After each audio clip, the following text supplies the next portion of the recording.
सुनीता, अरे कहाँ रह गई? ये देखो मैं क्या लाया हूँ।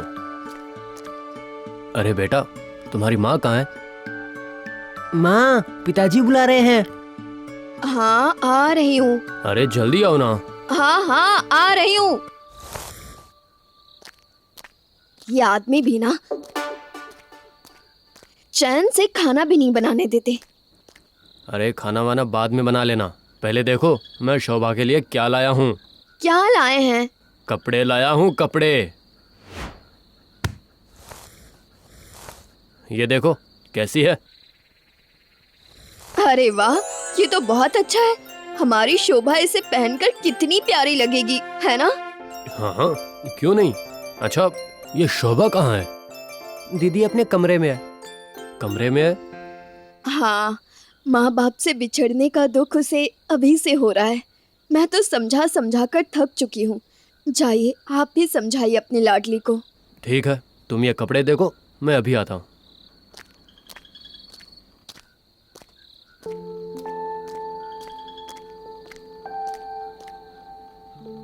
ओह, तो मेरी गुड़िया यहाँ चुपचाप बैठी है। पिताजी, क्या है?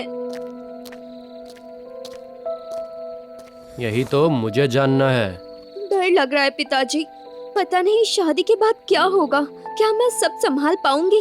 पिताजी, शादी करनी क्या जरूरी है? मैं आप लोगों को छोड़कर नहीं जाऊंगी। बेटा, किसने कहा तू हमें छोड़कर जाएगी? अरे पगली, तेरे पिताजी का घर हमेशा तेरे लिए खुला है, समझी? तेरा जब मन हो तब चली आना। देख बेटा, शादी जीवन का एक अहम हिस्सा है। शादी केवल वंश को आगे बढ़ाने के लिए नहीं है, बल्कि अपने जीवन काल में अपने कर्तव्य को पूरी तरह से पूरा करने के लिए है। और मैं ये चाहता हूँ कि मेरी बेटी अपने सारे कर्तव्य को पूरी तरह से पूरा करे। ठीक है पिताजी, आप जैसा कहें। अच्छा पिताजी, आपके पास हर बात का जवाब कैसे है? आपको इतना ज्ञान मिला कहाँ से? अरे पगली, हमारा जीवन सिर्फ खाने पीने तक ही सीमित नहीं है। समय निकालकर हमें प्रभु का नाम लेना और उनके प्रवचन सुनने भी चाहिए, जिससे हमें हर बात का जवाब मिल जाता है। ओह, हाँ, समझी? जी पिताजी। ठीक है, तो चलो फिर कपड़े देखते हैं। हाँ हाँ, चलिए।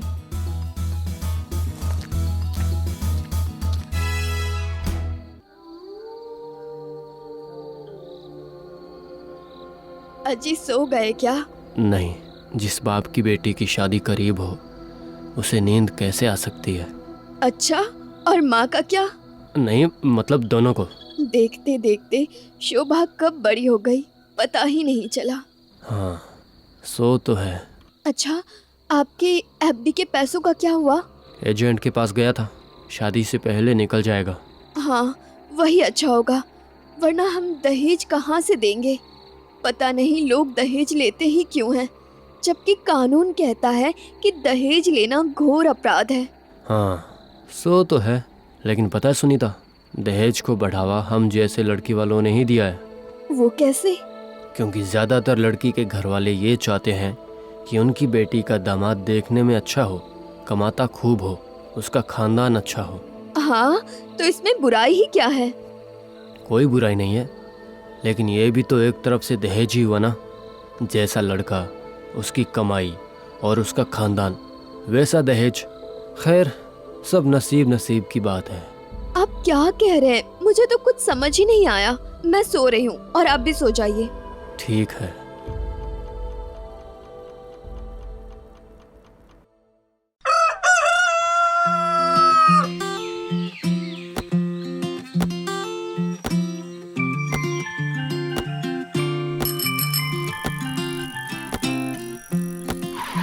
और ब्रिजेश भाई, शादी की तैयारी कैसी चल रही है? एकदम बढ़िया। कल मैं तुम्हारे घर कार्ड देने गया था। हाँ, तुम्हारी भाभी ने बताया। वो कल मैं कुछ काम से शहर गया था, लेकिन एक बात तो कहनी पड़ेगी, कार्ड की छपाई बहुत अच्छी हुई है। हाँ, वो मेरे एक जानने वाले हैं, उसी ने किया है। ओह, अच्छा अशोक भाई, पूरे परिवार को आना है? अरे भाई, ये भी कोई कहने वाली बात है? तुम अगर कार्ड नहीं भी देते तो भी मैं आ जाता। आखिर बेटी की शादी जो है। और भाई मैं तो 2 दिन पहले से आने वाला हूँ। अरे हाँ हाँ, ये तो और भी अच्छा होगा, थोड़ी मदद भी हो जाएगी। इसे कहते हैं मौके पे चौका। अच्छा ब्रिजेश, अभी मैं चलता हूँ, कुछ काम है। और हाँ, अगर किसी चीज़ की ज़रूरत हो तो बेझिझक कहना। ठीक है।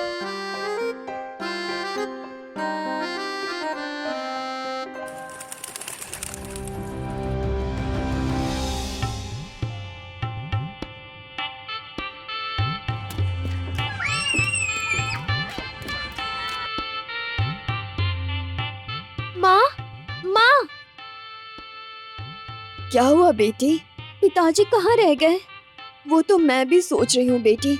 घर में बेटी की मेहंदी चल रही है और ये आदमी सुबह से गायब है। कहकर गए थे एफडी के ऑफिस जा रहा हूँ, पता नहीं कहाँ रह गए। माँ, तुम चिंता मत करो, पिताजी कुछ काम में फंस गए होंगे, बस आते होंगे। हाँ, ऐसा ही हो।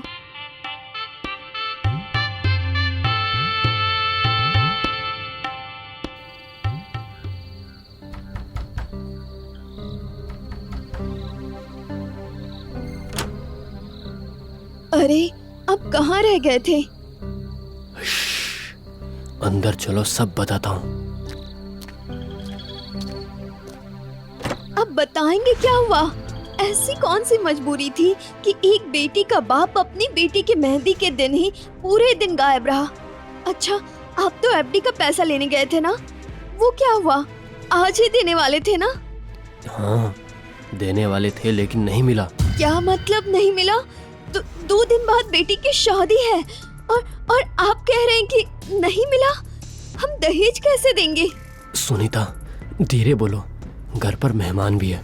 देखो सुनीता, एफडी का पैसा अब नहीं मिलने वाला है। सुबह मैं ऑफिस गया था, लेकिन वहां जाकर पता चला मैनेजर सारा पैसा लेकर भाग गया। हे भगवान, अब क्या होगा? 2 दिन में शोभा की शादी है, तो क्या शोभा की शादी टूट जाएगी? ये क्या हो गया? सुनीता शांत हो जाओ, तुम चिंता मत करो, हमारी बेटी की शादी होगी, जरूर होगी। कैसे होगी शादी? हाँ, कैसे होगी? वो मैंने घर बेच दिया है। क्या? सुनीता, मेरे पास और कोई चारा नहीं था। उस समय मुझे जो अच्छा लगा मैंने किया। और एक बात, अभी किसी को भी इस बारे में पता नहीं चलना चाहिए, यहाँ तक शोभा को भी नहीं। शादी के बाद जब हम घर खाली कर देंगे तब सबको अपने आप पता चल जाएगा। लेकिन हम कुछ और भी तो कर सकते थे। क्या कर सकते थे? हाँ, अभी कुछ करने के लिए हमारे पास समय नहीं है। अरे 2 दिन बाद शादी है, क्या मैं ये शादी टूट जाने देता? कार्ड बन चुके थे, शादी की तैयारी हो चुकी है, घर पर मेहमान आने लगे हैं, और इन सब से कहीं बढ़कर हमारी शोभा है। जब उसे पता चलता तो क्या करती बेचारी? उसे तो बेवजह सबके ताने सुनने पड़ते। अरे एक लड़की की शादी टूट जाए, इससे बड़ा सदमा उसके लिए क्या हो सकता है? और मैं अपनी ही बेटी को सदमा कैसे पहुंचा सकता हूँ? कैसे? सही किया बिल्कुल आपने। हमारी बेटी की शादी क्या बार बार होगी? और घर का क्या है, वो हम बाद में भी बना लेंगे, जैसा आपने पहले भी बनाया था। अरे घर नहीं हुआ तो क्या हुआ, हमारे पास थोड़े बहुत खेत तो हैं, हम रात दिन मेहनत करेंगे, फिर हमारा घर भी बन जाएगा। अच्छा चलिए, अब आप रोना बंद कीजिए। अरे बेटी की शादी है, थोड़े बहुत आंसू विदाई के लिए भी बचा कर रखिए। अरे हमारी बेटी की शादी हो रही है, ये तो खुशी की बात है। चलिए अब हंस दीजिए। अभी आपको और भी बड़ा काम करना है, बेटी का कन्यादान करना है। कन्यादान। तुमने सही कहा, कन्यादान। मैं बड़ा किस्मत वाला हूँ। आखिर कितने लोगों की किस्मत में कन्यादान करने का सौभाग्य होता है। मैं तो बहुत किस्मत वाला हूँ, बहुत। बेटी वाले क्या जिगर रखते हैं जो कलेजे का टुकड़ा सौंप देते हैं। कहने को तो सिर्फ कन्यादान होता है, लेकिन इससे बड़ा महादान क्या होता है?